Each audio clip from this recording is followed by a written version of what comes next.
ஒரே நாளில் 30 முக்கோடி தேவர்களும் ஒன்று கூடும் நாள் எது தெரியுமா?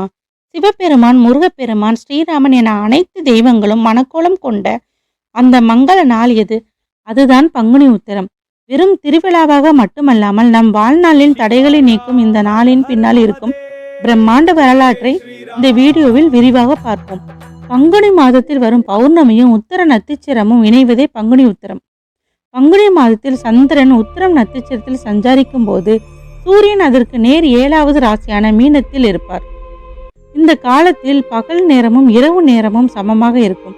இது பூமியின் காந்தப்புலத்தின் ஒரு நேர்மறையான மாற்றத்தை உருவாக்குகிறது. இந்த நேரத்தில் செய்யும் தியானம் மற்றும் வழிபாடு நம் மூளையின் செல்களை உற்சாகப்படுத்தும் என்பது ஒரு நம்பிக்கை. சுமார் 1300 ஆண்டுகளுக்கு முன்பே சென்னை மயிலாப்பூரில் கபாலீஸ்வரர் கோவில் திருவிழாவை பற்றி பாடும்போது பங்குனி உத்திர பாவை காண்பான் என்று குறிப்பிட்டார். அதாவது அன்றே இந்த விழா ஒரு பிரம்மாண்ட திருவிழாவாக கொண்டாடப்பட்டிருக்கிறது. தஞ்சை பெரிய கோவில் மற்றும் சோழர் கால கோவிலின் பங்குனி உத்திர திருவிழாவிற்கு நிலம் தானமாக வழங்கப்பட்ட செய்தி செப்பு பட்டயங்களில் உள்ளன. தெய்வீக திருமண நிகழ்வுகள். பார்வதி மற்றும் பரமசிவன். தாட்சாயினி தேவி அக்னியில் மறைந்த பிறகு மீண்டும் இமயமலை அரசன் பர்வதராஜனுக்கு மகனாக பிறந்தாள். சிவபெருமானை அடைவதற்காக அவர் பஞ்சக்னி தவம் புரிந்து தவத்தினை மெச்சி உத்தரத்தன்று ஈசன் காமாட்சி அம்மன் கோவிலுக்கு காட்சி கொடுத்து மனம் புரிந்தார். காஞ்சிபுரம் ஏகாம்பரநாதர் கோவிலில் உள்ள மாமரத்தின் அடியில் இந்த திருமணம் நடந்ததாக குறிப்பிடப்படுகிறது.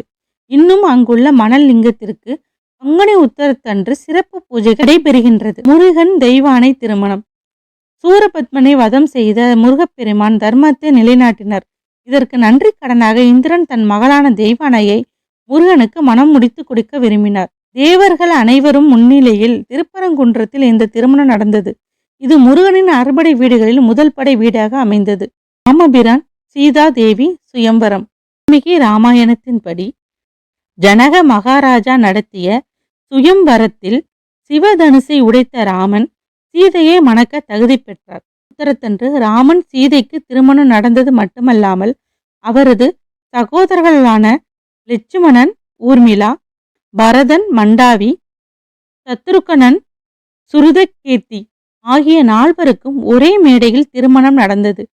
இது குடும்ப ஒற்றுமைக்கான ஒரு சிறந்த உதாரணமாக உள்ளது. ரதி மற்றும் மன்மதன்.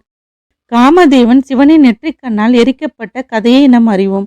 ஆனால் ரதி தேவியின் கல்நீர் மல்கிய வேண்டுதலுக்கு பின் சிவன் மன்மதனை மீண்டும் உயிர் பெற்று எழச் செய்தது இந்த நாளில்தான்.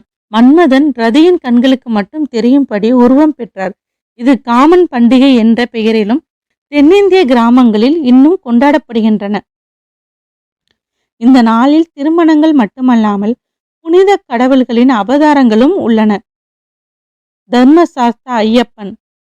மகிஷினியை வதம் செய்வதற்காக சிவன் மற்றும் விஷ்ணுவின் சக்திகள் இணைந்து உருவானவரே மணிகண்டர். அவர் பந்தல ராஜகுமாரனாக பூமியில் அவதரித்த தினம் இது. சபரிமலையில் இந்நாளின் ஆராட்டு விழா மிக விமர்சையாக நடக்கும். லட்சுமி அவதாரம். அசுரர்களும் தேவர்களும் பார்க்கடலை கடைந்த போது பல பொருட்கள் வெளிவந்தன. அதில் மிக முக்கியமானது அமிர்தம். அந்த அமிர்தத்துக்கு முன்பாகவே தாமரை மலரின் மீது வீட்டிருக்கும் ஐஸ்வர்ய தேவதையான மகாலட்சுமி அவதரித்தாள்.